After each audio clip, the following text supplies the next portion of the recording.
오늘 말씀 고린도전서 12장입니다.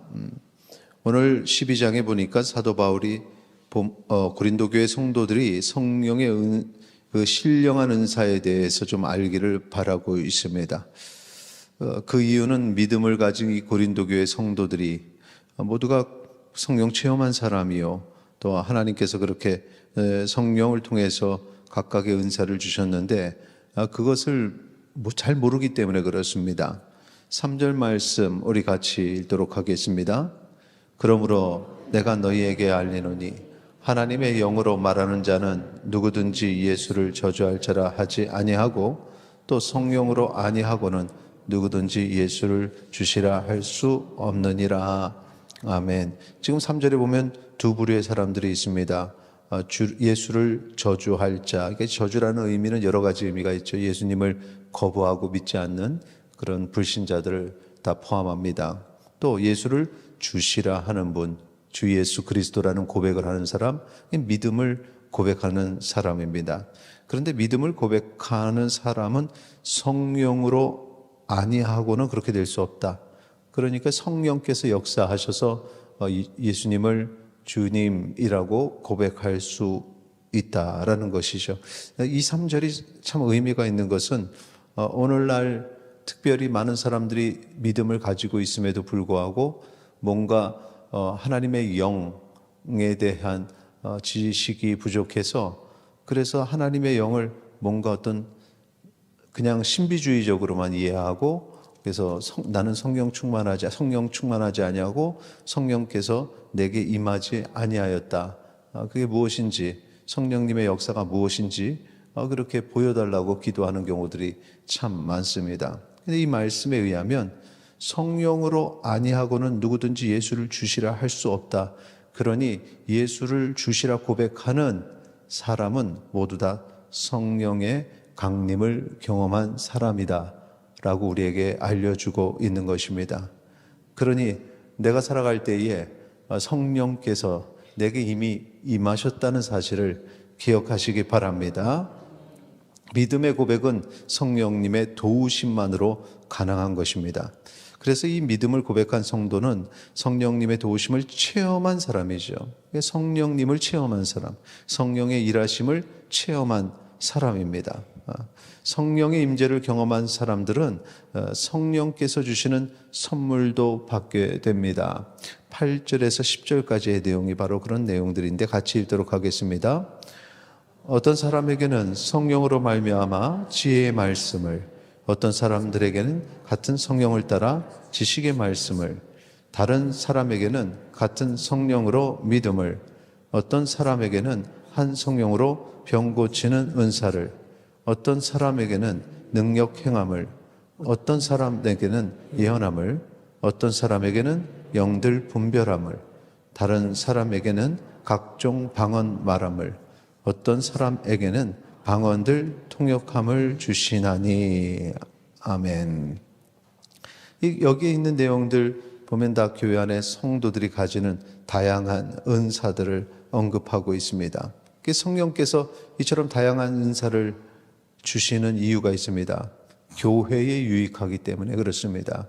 7절에 각 사람에게 성령을 나타내심은 유익하게 하려 하심이라 이렇게 말하고 있습니다. 이 여기서 유익은 개인적인 유익도 당연히 있겠지만, 여기서 이 말씀 전체의 의미를 볼 때는 이 그리스도의 공동체, 몸된 공동체인 교회를 얘기하는 것입니다. 그래서 성령의 체험, 성령의 임재, 하나님께서 성령님을 통해서 내가 믿음을 고백하게 해서 그렇게 해서 그리스도인이 된 사람에게는 하나님이 주신 그 은사도 있다라는 거죠. 그런데 또 우리가 믿음을 고백한 자가 성령의 임재가 내게 일어났다는 사실을 모르는 것처럼, 또 믿음을 고백한 사람이 내게 성령께서 은사를 주셨다는 사실도 모르고 살아가는 경우가 상당히 많습니다. 하나님께서는 우리에게 교회 안에서 각 지체의 역할을 하도록 그렇게 맡기셨습니다. 근데 그냥 맡기지 아니하시죠. 주님의 몸된 교회를 아름답게 세우시기 위해서 우리에게 그 능력도 주셨는데, 그 능력이 바로 성령의 은사요 성령님을 통한 선물이라는 사실을 기억하시기 바랍니다. 그러니까 우리가 자녀들을 위해서 기도할 때에도 자녀들을 그냥 사막에 홀로 있는, 그래서 알아서 자라는 그런 이가 아니라는 거죠.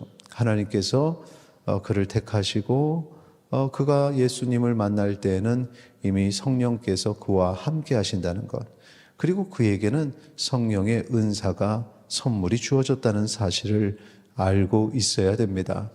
그래서 기도할 때 하나님, 우리의 자녀들이 자랄 때 하나님이 주신, 그에게 주신 선물 성령의 은사를 깨닫게 하여 주시옵소서.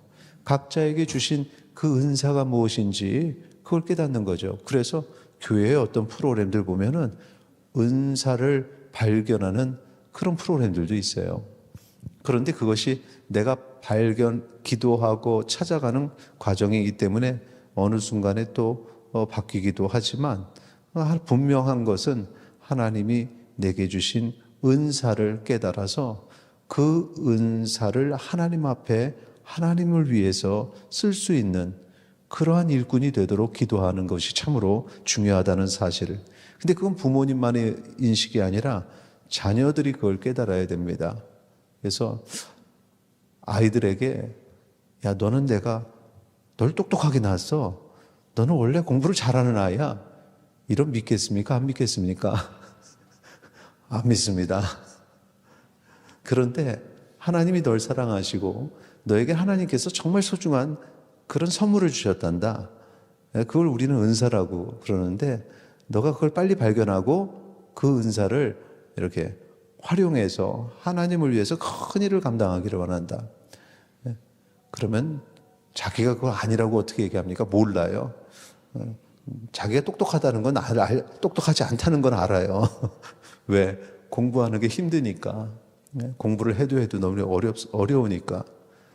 근데 하나님이 주시는 성령의 은사는 뭔지 모르니까, 그런 게 있나?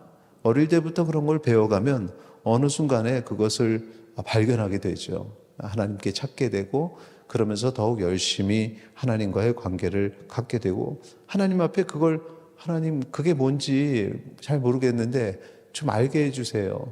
나에게도 정말 은사가 있는 겁니까? 이게 기도 아닙니까?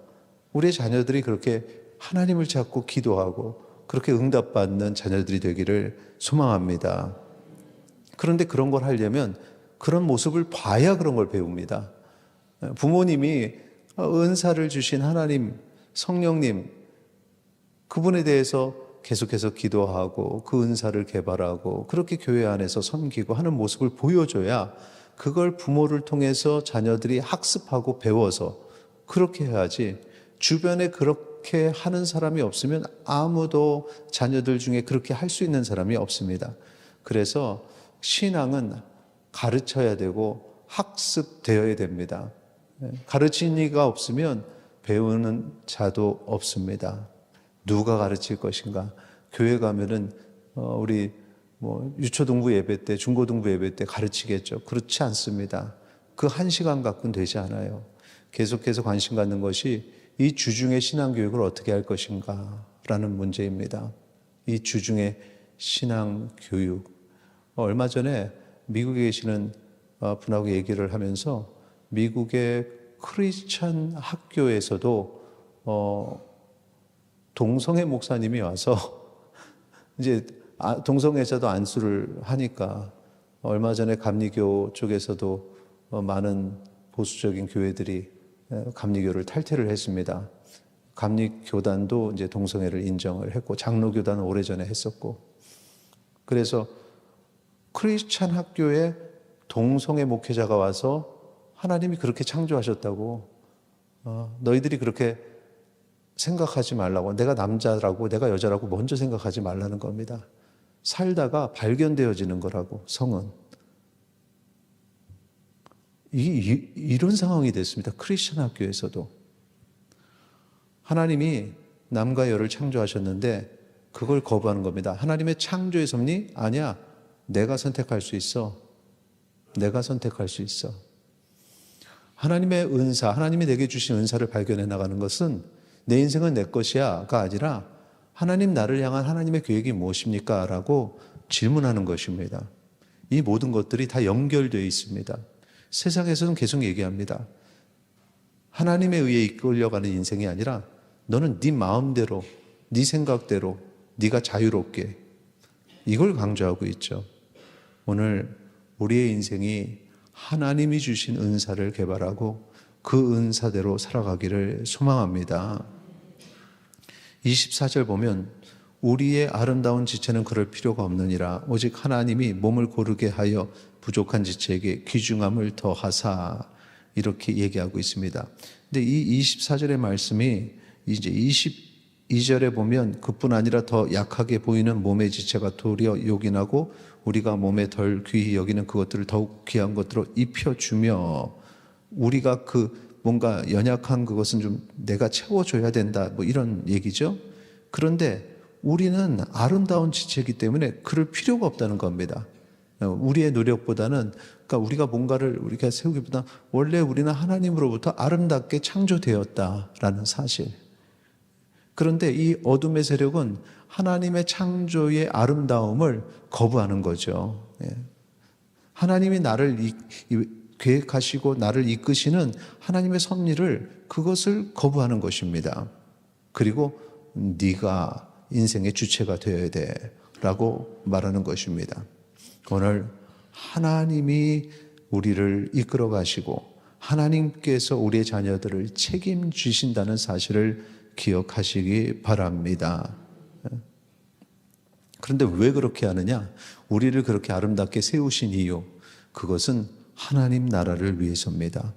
그러니까 아담과 하와를 중심으로 해서 여러 가지 동식물들, 그것들을 조화롭게 이렇게 만드신 이유는 그럼 아담과 하와의 필요를 채울 뿐만 아니라 이 에덴 동산이라는 하나님의 통치가 이루어지는 그 공간을 하나님께서 아름답게 세우시기 위한 방법이었습니다. 오늘날에 우리를 그렇게 아름답게 회복시키시는 거죠. 우리가 그것을 잃어버린 이유는 죄 때문인데 예수 그리스도의 십자가 그 구속의 은혜로 그 구원을 받게 하실 뿐만 아니라 창조의 아름다움을 회복시키시는 겁니다. 그래서 그 회복된 자들이 모이는 그 공동체, 교회가 다시 아름답게, 그러니까 세상의 공동체는 악한 영이 지배하는 그러한 공동체지만 하나님의 통치가 이루어지는 공동체로 교회를 세우신다는 겁니다. 이 교회 안에 하나님의 명령이 실행이 되는 거죠. 하나님의 계명 무엇입니까? 사랑입니다. 그래서 서로 사랑하는 모습이 교회 안에서 드러나고, 그것이 세상 이 전체가 그렇게 바뀌면, 그러면 사실 교회라는 개념은 이 세상 전체가 되는 겁니다. 세상에 있는 모든 사람들이 하나님을 예배하고 하나님이 명령하신 그 사랑을 실행한다면 그것이 진정한 공동체가 되는 거죠.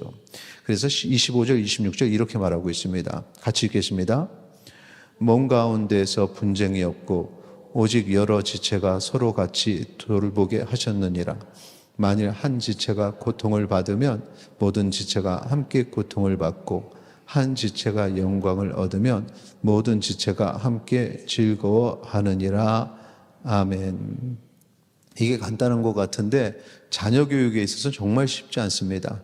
자녀들이 뭘 좋아하는지, 자녀들이 무엇 때문에 아파하는지를 알고 함께 아파하고 함께 즐거워하는 것이 얼마나 힘듭니까? 왜 힘듭니까? 얘기를 안 하니까 힘들죠.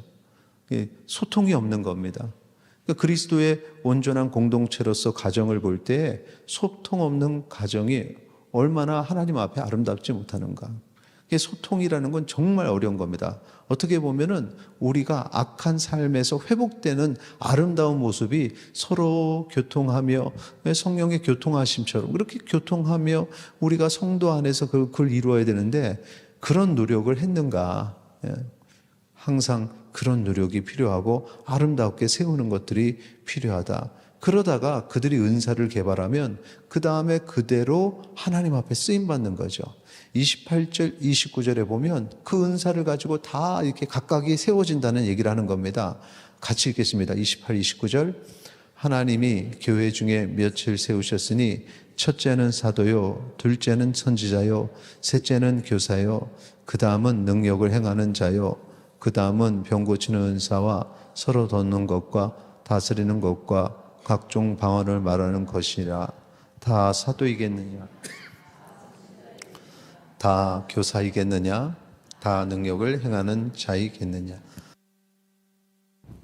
자, 이렇게 각각의 사람들이 하나님 앞에 쓰임받는 사람들이 되는데, 그게 어디서부터 시작이 되느냐?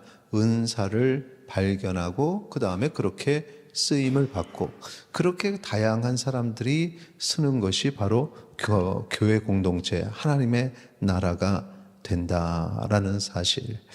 오늘 그 하나님 나라의 개념으로 우리의 삶을 돌아보시기를 바랍니다. 우리의 삶의 모든 것들이 회복되기를 원합니다. 우리의 자녀들이 우리를 부모의 세대를 속상하게 하는 건 너무나 당연한 거죠. 성경적으로 가장 근본적으로 우리가 접근하면 타락한 인간인데 그렇지 않겠습니까? 갓난아기가 어느 순간에 욕심 부리는 거 보면은 그런 얘기를 한 적이 있어요. 야, 인간이 타락한 게 맞구나. 저 어린 것이 뭘 배웠다고 저렇게 욕심을 부릴까? 그런데 다행히도 하나님께서는 우리를 사랑하셔서 우리를 주의 자녀 삼아 주시고, 그렇게 타락한 삶으로 나가게 하는 것이 아니라 주님의 공동체 안에 거하게 하셨다는 사실. 그래서 그 거룩한 공동체 안에서 여러분은 자녀의 세대를 마치 목회자가 성도를 양육하는 것처럼 그런 영적인 지도자의 역할을 해야 됩니다. 두려운 말이죠. 나도 하나 내 영적인 것도 잘 못하는데. 우리 모두가 부족합니다. 우리 모두가 연약합니다. 어쩌면 그런 지도자의 역할을 하는 사람이 나 정도면 됐지 않은 게 더 하나님 앞에 위험한 사람이죠. 우리가 부족한 모습으로 하나님 붙잡고 우리 자녀들을 위해서 더 기도하고, 자녀만 위해서 기도하는 게 아니라 내가 하나님 앞에 온전한 그리스도 되고 신앙의 스승 될 수 있도록 오늘 기도해 주시기 바랍니다. 우리 같이 찬양하고 그런 기도 하나님께 올리겠습니다.